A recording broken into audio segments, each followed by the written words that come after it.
Inđija 11.6.2010. 15 sati i 5 minuta. Gradski trg.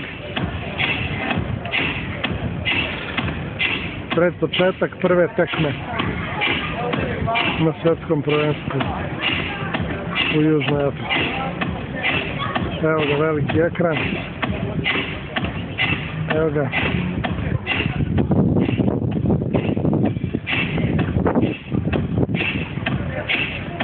Evo tribine. Bočne.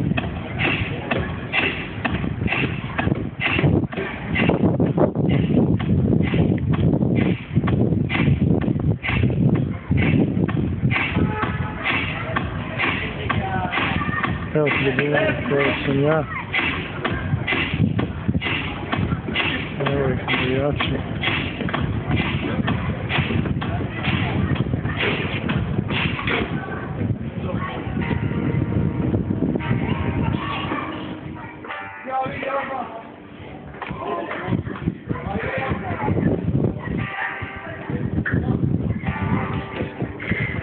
Ili jeste. Ili izvisila. S te strane. Iza tribine.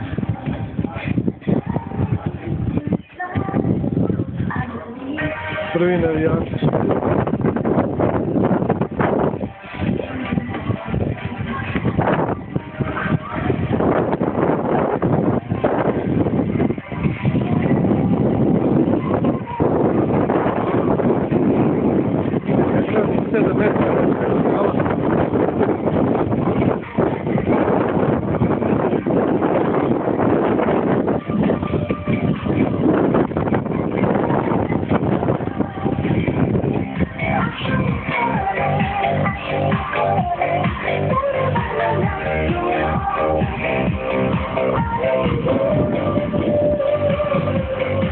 Tu su i prvi turisti.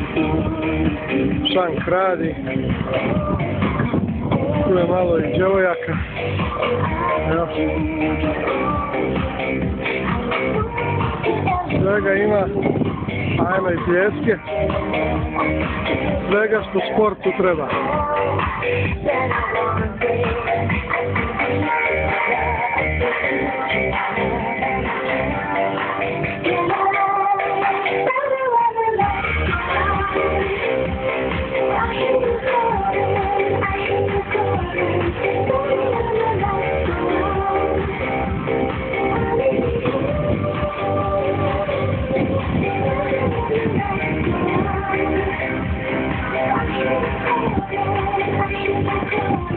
Thank you.